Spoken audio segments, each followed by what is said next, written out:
Tonight in CVM News at 7, Golding blasts government. Nothing was wrong with Cuban medical program. Still critical, Golding's adamant about ending continued NHT drawdown. Cash access crisis, old ATM problems, new pressure after Melissa. FID warns public not to become money mules after major fraud case. We'll showcase another small business on the rise on Small Biz. And in sports, Fuller Ellis added to Reggae Boys squad for intercontinental playoffs.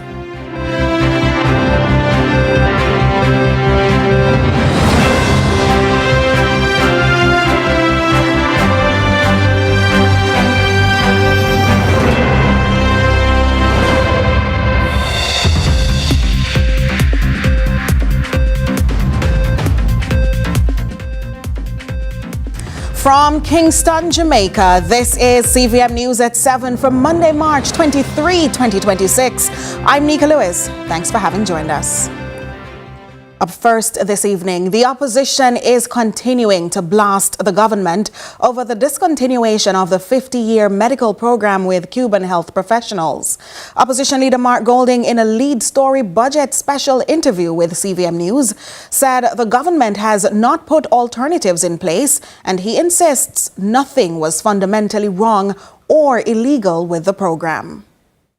I'm not privy to the pressures that may or may not have been brought to bear on the government by the U.S. government on this matter. So, what I would say is this, that they have had some time to make alternative arrangements to fill that gap, and that they have failed to do so. And I think that was another example of mismanagement and negligence on their part.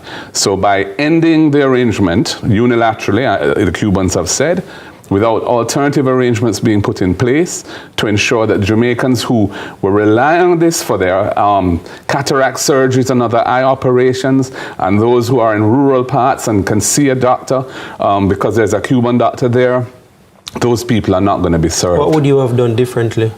I would have explained to the U.S. that if we were going to phase out such a program, and I don't think that the reasons given by the government are sound, because I don't think it's anything to do with pay arrangements and so on. I think it was really a response to the pressure. It goes against Jamaican law and the international law. Yeah, what law? Have they told you what law? I'm a lawyer. I'm not aware of any law that the arrangement was violating, and it's been in place for 50 years and has been run by their government and by us on repeated administrations. I think they were responding to the pressures that were brought to bear.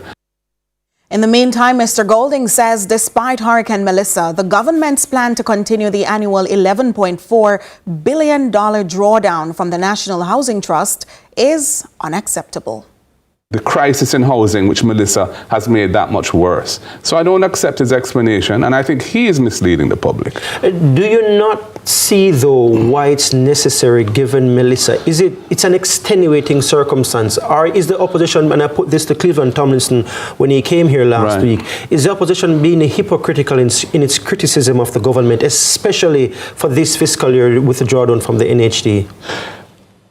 If the Prime Minister had made a commitment that he was ending this as of, say, March next fiscal year, the March of the coming fiscal year, and because of the situation Hurricane Melissa, I would say it's bad and not so bad.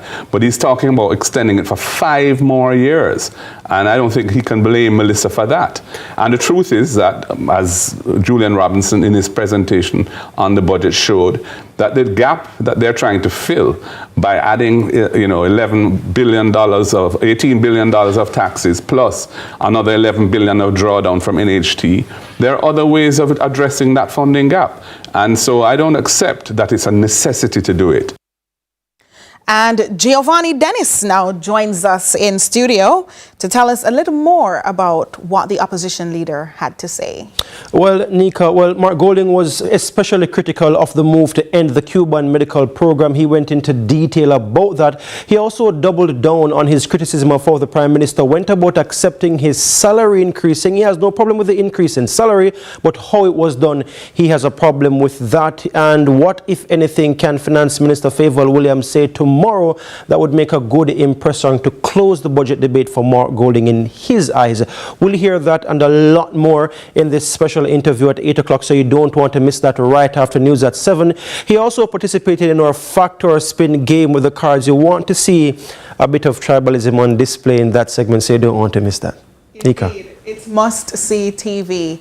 But we still have local news for you. There is concern tonight about a cash access crisis as the Bank of Jamaica is reporting that 1 in every 8 ATM is still offline months after Hurricane Melissa.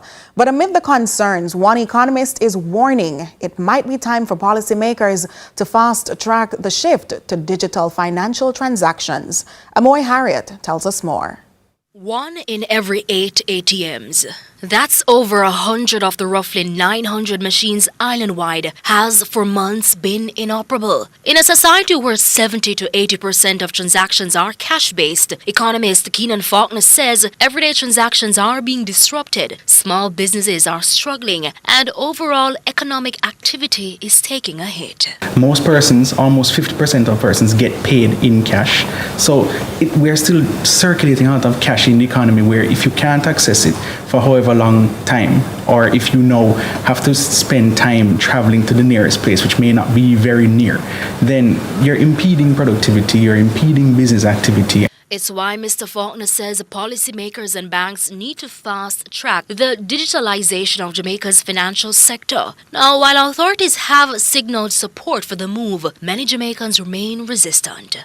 We are not going to get there quite anytime soon, but given the resilience that is needed, we do need to diversify and significantly reduce that cash dependence, which simultaneously includes now increasing financial inclusion, because a lot of persons themselves remain unbanked or underbanked, and so they're not able to participate fully. There's a lack of sensitization and education around this whole issue. Persons prefer safety. Cash gives them that safety that they think, but it is also costly to hold and it's also dangerous. But digital transactions bring their own dangers. Online fraud and cybercrime remain real threats. In a couple of years' time, those risks ought to be minimized, but the best that you can do from a bank's perspective and managerial and supervisory perspective is to now reassure customers that the benefits really outweigh those risks. He's also calling for stronger public awareness campaigns, starting with schools, to educate Jamaicans about the safe use of digital financial services.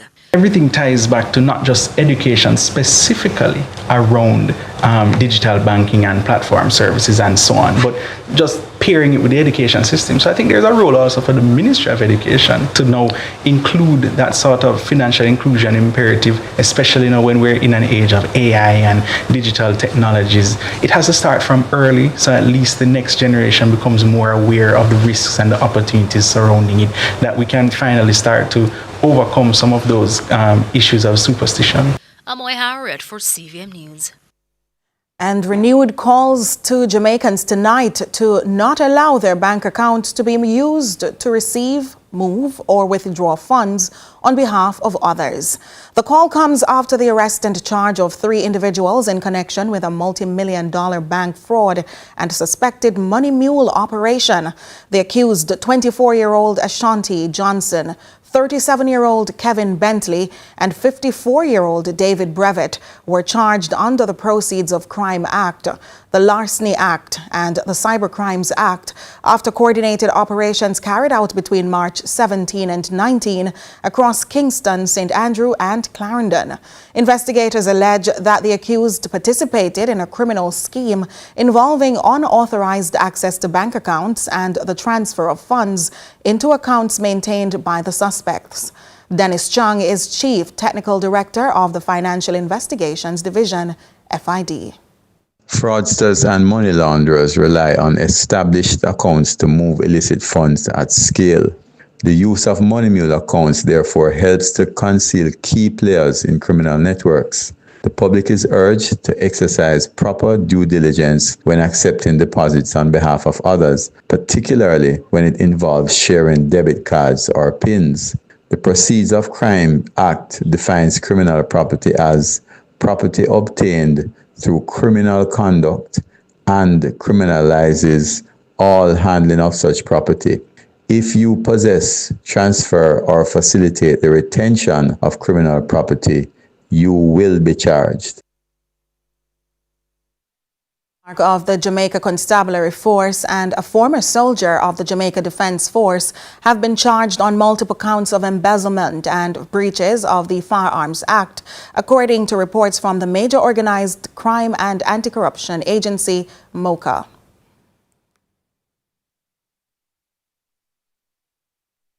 The matter of the JCF Clark Gwendolyn Ward was heard in the St. Andrew Parish Court on Friday, March 13, 2026.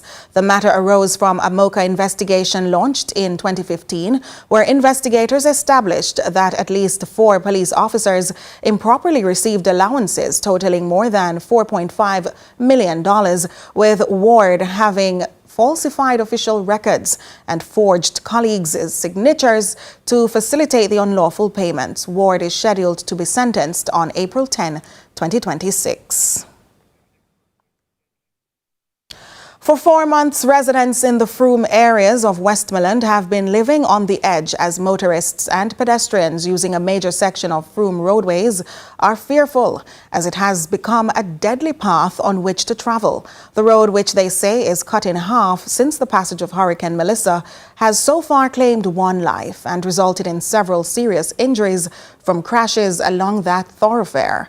However, representatives from the National Works Agency say the matter will be addressed in short order. Natasha Williams tells us more. Chopped in half with a river below awaiting its next victim. This has been the scene of what residents described as a deadly breakaway ripped apart by Hurricane Melissa. A scene in the Frome area they say has been a fatal ending for at least 1 motorist. Speaking with CVM News on Monday, National Works Agency Community Relations Officer for the Western Region, Janelle Ricketts, says residents can rest assured that the roadway will be repaired in short order. What we have done so far is to have the area cordoned off to alert road users to the situation along that particular stretch. We've also submitted the estimate for repair of that corridor, and we will be able to start as soon as funding is made available for that particular project. It's a going concern. We realize the situation and the importance of having it repaired, and we hope to have it repaired in short order. With sections of Jamaica being severely impacted by the Category 5 hurricane, Ricketts says the damage is extensive in Westmoreland, but they have been making headways in having repairs carried out. This particular area, that is a concern to residents. We have been looking into having that area repaired as soon as possible. However, I'm unable to give you a date as to how soon that will start, but just to let residents be aware that we are aware of the situation and we are working to have it repaired. National Works Agency Communications Manager Stephen Shaw says while repairs and rehabilitative works have begun in several areas under the government's Go Road Rehabilitation Program, he understands that we do have situations that will require immediate attention, but that will come in the context of the ministry being provided additional funds and a broader response from the government. We do have roads mainly in those 5 or 6 parishes that were particularly impacted by Melissa, where more than patching is required. And if you go back to what we said after the passage of the hurricane, the damage that was caused was somewhere in the region of $35 to $40 billion. We have not yet started any significant reconstruction work in respect of the road network. What we have been doing is patching to try and make the commute around the country easier. But we do have situations that require retaining walls. Residents say the area has become a crash hotspot, recording up to 1 accident weekly and the death of a motorcyclist earlier this year. Just last Saturday, an accident occurred at the exact location which left 1 motorcyclist with injuries after he swerved to avoid crashing into barriers used to cordon off the horrific ditch. The residents are concerned that if this issue is not fixed swiftly, more motorists will fall victim to the deadly breakaway. Natasha Williams reporting for CVM News. CVM News at 7 returns in just a moment.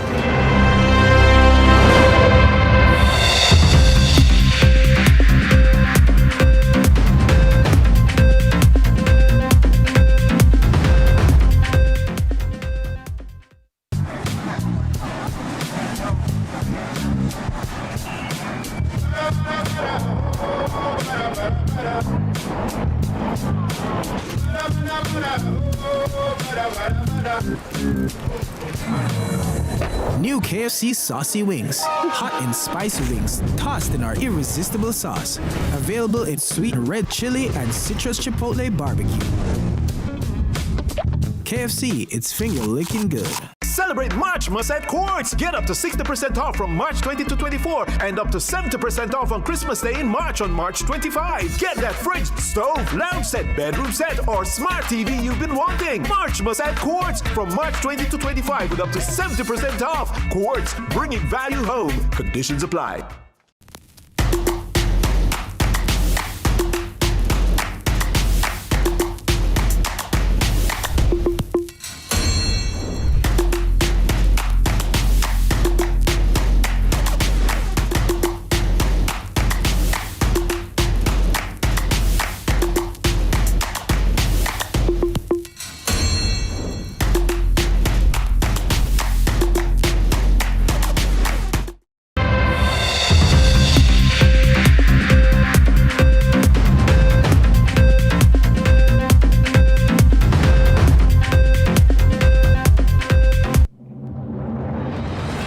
Thanks so much for staying with us.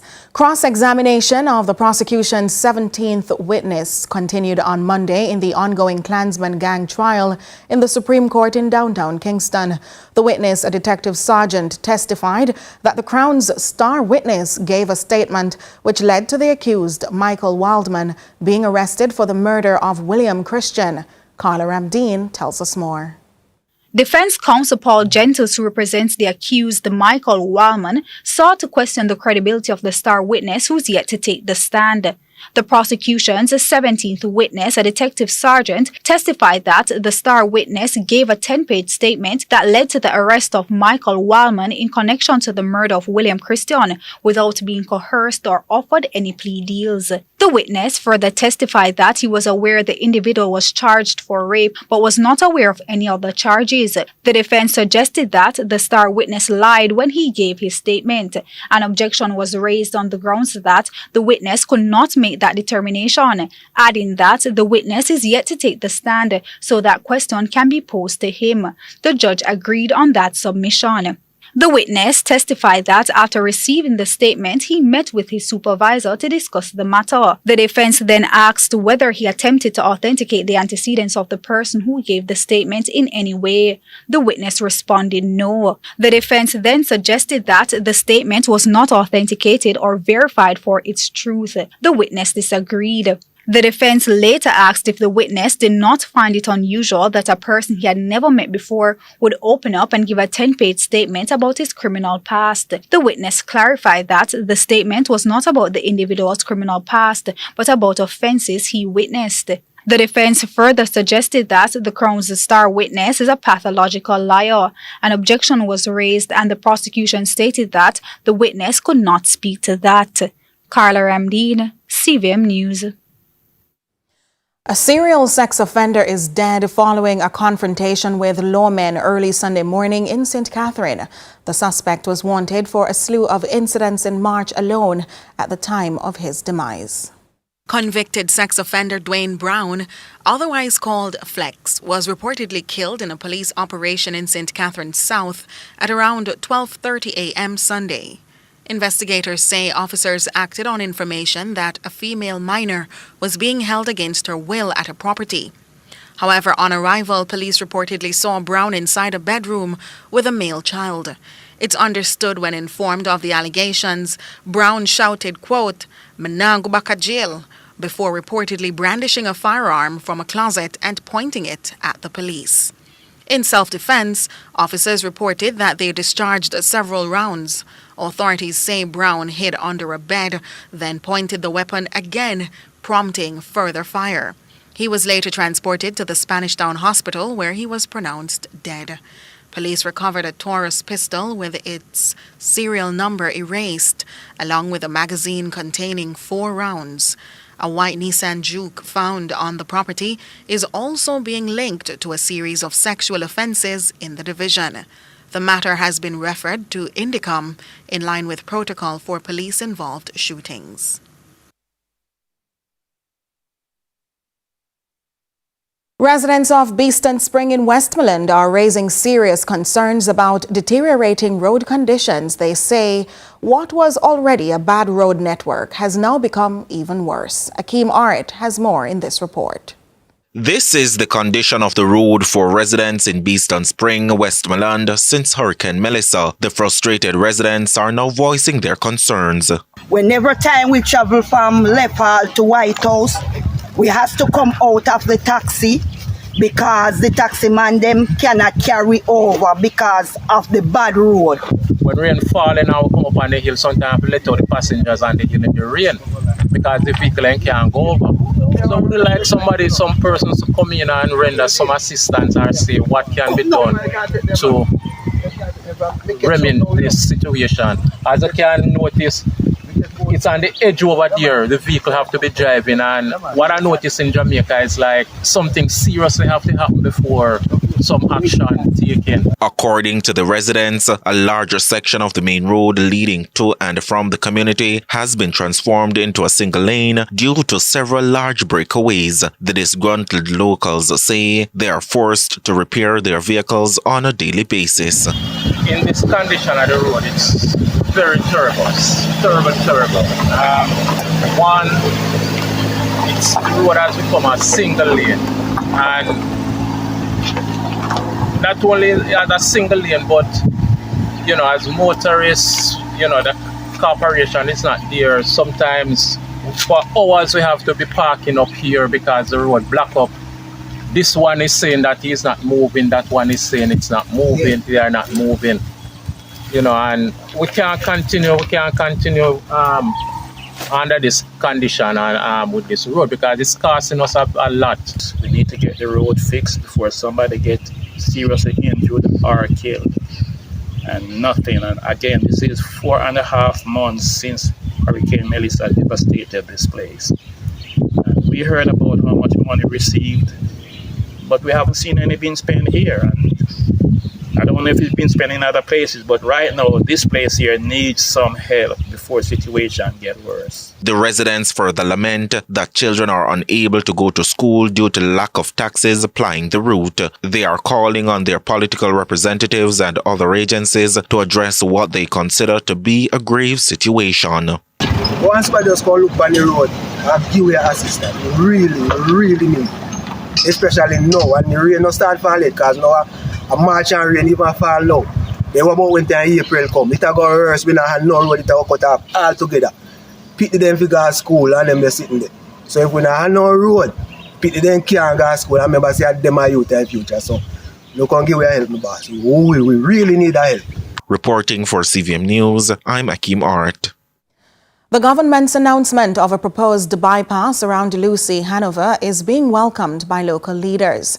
Mayor of Lucea, Sheridan Samuels, while expressing that the project is long overdue, says while the township has expanded over the years, its road infrastructure has remained largely unchanged, leading to persistent traffic congestion. The mayor also indicated that both he and his councillors are in full support of the plan, adding that a bypass and possible overhead bridge could boost economic activity and improve the flow of traffic in the area. And this will help our economy. It will help people to move freely. Because you know that Hanover and Hanoverians, we have reached a stage where we are not using donkey carts or anything like that again. We are driving very beautiful vehicles, and they are in great numbers. So the traffic situation, which is really the concern, is really hampering the development of the parish itself. So with a bypass like this, we might have to pay a little toll. We don't mind, but to get where we are going, it is not easy to traverse the church from Church Street to come through the town like on a Friday evening or 3-4 o'clock in the days. It takes a lot of time to get here. So the traffic we have eased in the traffic arrangement if we get a bypass like that. So we are in total agreement with that. The project was announced last Thursday by Prime Minister Dr. Andrew Holness during his budget debate presentation in Parliament. The Prime Minister says construction is expected to begin shortly, with the bypass set to run from Reading in St. James around Lucea and connecting to areas leading towards Negril. The roadway is also expected to link Hopewell Lucea and Negril and will be built south of the existing coastal highway. Meanwhile, for an island with areas literally named after water bodies deemed land of wood and water, many questions emerged from students for the Minister of Water recently pertaining to challenges as to why the nation may encounter dry times. These in this report. The Water Resources Authority of Jamaica completed a comprehensive water resources master plan in 2024. Minister of Water, Environment and Climate Change, Matthew Samuda, says this assessment found that the country had sufficient water supply for potable water needs, current agriculture production, and projective growth. Now, that doesn't mean we don't have challenges, and I'll explain the challenges to you in a few.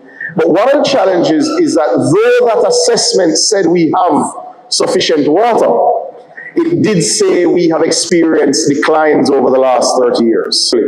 Because our water supply is indeed declining, and we are at risk as a small island developing state. While emphasizing the importance of freshwater preservation, he explains why desalination should not be the first choice to combat these shortages. We don't want to get there.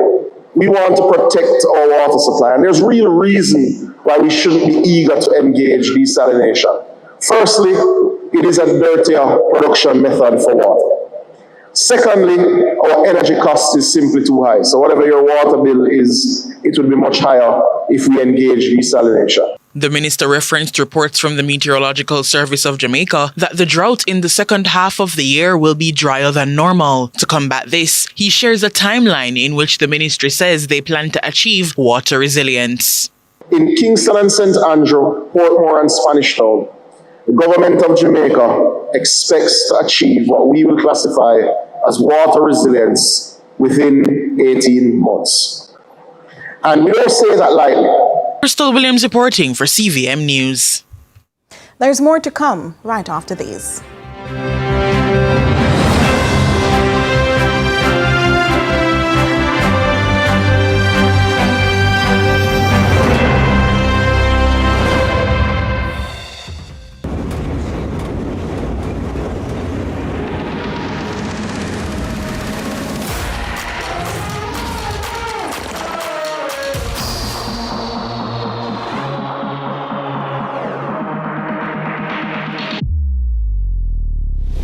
Can you do this?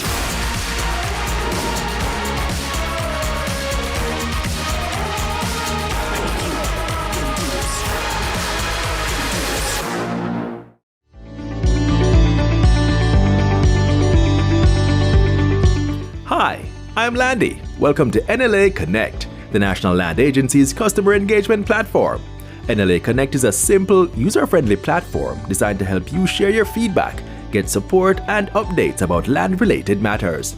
Available 24/7, NLA Connect allows you to share suggestions, comments, and commendations, submit queries and report issues, attach files with your requests, track requests and get real-time status updates, connect with NLA client engagement officers, and provide feedback on the service received by the platform. We're making it easier for you to connect with us. You can access NLA Connect via our website, using the kiosk at any of our offices, or scanning the QR code displayed at our locations.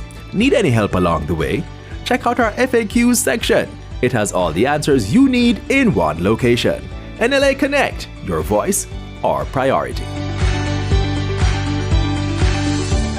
You take charge of praise and worship. We'll take care of your coverage. You take care of the farming, livestock, and fishing. We'll take care of your life insurance. You take care of business. We'll take care of the health insurance. Everyone deserves access to quality insurance. So, Sagicor Life has developed a suite of affordable insurance products offering life, critical illness, and health insurance coverage to specific groups at affordable rates for themselves and their families. Coverage for all. Care for you. New KFC Saucy Wings. Available in sweet red chili and citrus chipotle barbecue. KFC, it's finger licking good. The time by KFC is 7:30.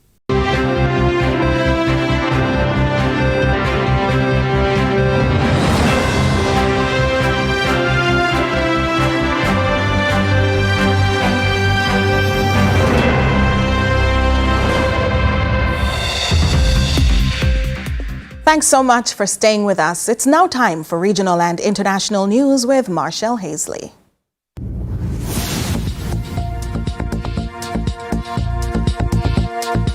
We begin with regional news. Bajans are being called on to stand in solidarity with the people of Cuba as a new humanitarian effort gets underway. The Barbados-Cuba Relief Initiative was officially launched on Saturday. CBC Barbados reports. Since January 29th, the President Trump started applying executive order to prohibit it or limited the exportation of oil towards Cuba from third countries.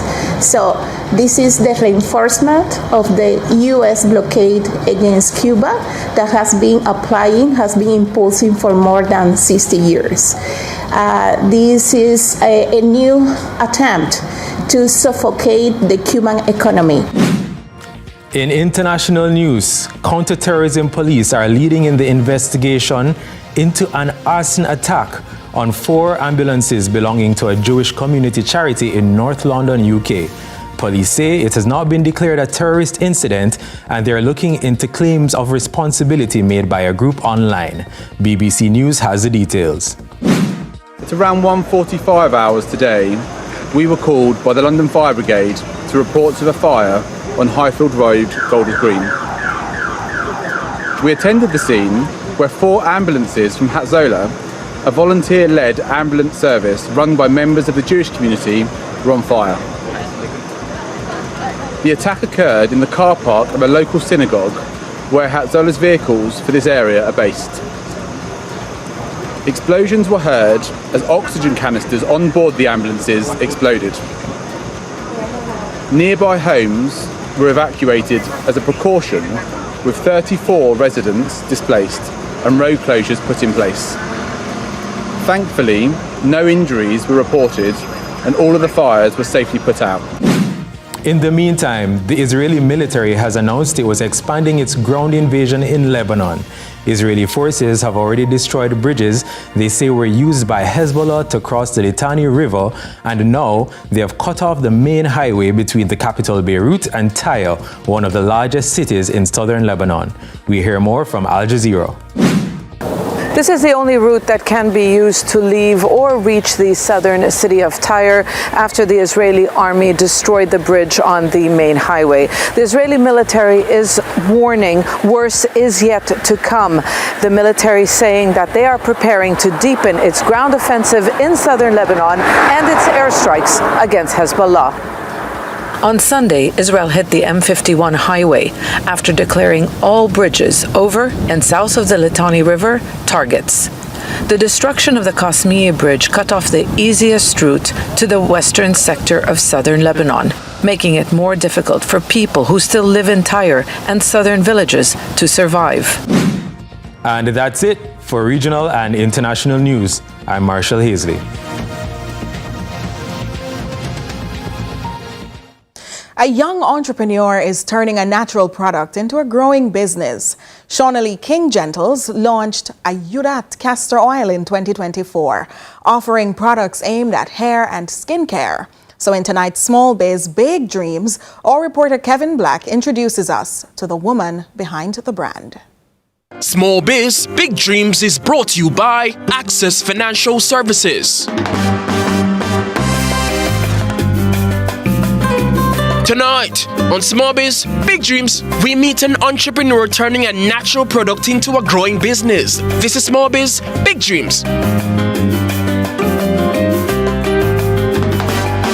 In 2024, Shauna Lee King Gentles decided to turn her interest in natural hair and skincare into a business.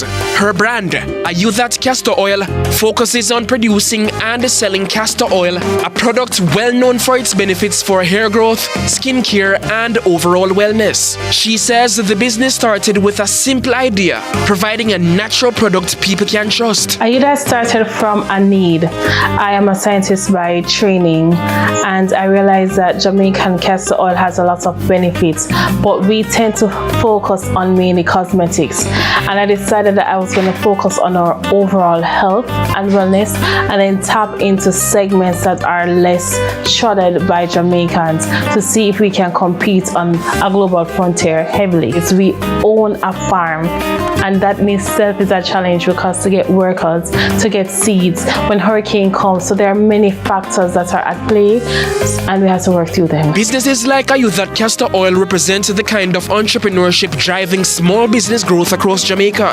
And through initiatives like Small Biz, Big Dreams, Access Financial Services continue to support and highlight micro and small businesses, a sector it has been financing and empowering for years. Access Financial saw the great need for women in business in Jamaica to access financing. Horizon product is a game changer for Jamaican women in business, for entrepreneurs who wear many hats. We are mothers, we are entrepreneurs, we're on boards, we are parents, daughters, the list goes on. So we have our Jamaican cold pressed castor oil. This is extremely good for not only moisturizing your hair and your skin, but it's an FDA approved laxative. So anybody that bung up and you need some to loosen up your balls, Ayudat cold pressed castor oil. After which we have our Jamaican black castor oil. Now everyone knows that this is a kingpin of castor oil. This is great for regrowth of hair, it's great for strengthening your hair, it's also great for your skin, fine lines, aging. Ayudat black castor oil. For aspiring entrepreneurs, Shauna Lee says starting a business takes courage, hard work, and belief in your product. She encourages young people with business ideas to take the first step and stay committed to their goals. The Horizon product from Access Financial is a game changer for women in business in Jamaica. We wear many hats and we have so much to think about, we have so much to do, and having a financial institution that really has a product geared for women in Jamaica, it takes an edge off us. We are located in approximately 30 locations island-wide. First and foremost, we have to big up Proactive Lifestyle. We're in all Proactive Lifestyle locations right across the island. We're located in Kay's Pharmacy, Chris Cuts and Barber Supplies. We're located up by Kerry's, quite a few stores. Things Jamaican, in Devon House, in the Norman Manley International Airport. We are also located in Gateway Shop by the Donald Sykes International Airport and also by Norman Manley International Airport. So again, if you have any difficulties finding our location, hashtag Ayudat in Instagram, TikTok, you'll find us. Ayudat, just awesome quality. Next week, we'll give another small business a big opportunity on television. Until then, for Small Biz, Big Dreams, I'm Kevin Black.